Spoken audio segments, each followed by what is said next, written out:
Təbrizin Traktor klubunun İran çempionu olması İstanbulda qeyd edilib. Güney Azərbaycan Milli Oyanış Hərəkatı lideri Mahmud Əli Çöhrəqanlı da futbolçuları təbrik edib. Ben sevinciden yerimde duramıram. Hadi maşallah sonunda hak haklıya çattı. ما در کشوری زندگی میکنیم که آذربایجان رأس کشورمون هست. هممون واسه کشورمون ایران تلاش میکنیم و ایران هست که رو زنده نگه داشته.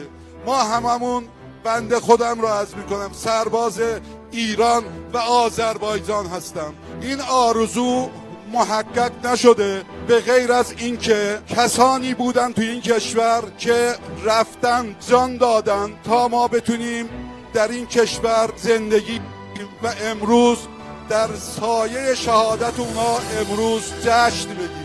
Heydər baba, yıldırımlar şaxanda, seller sular şakkıldayıp axanda.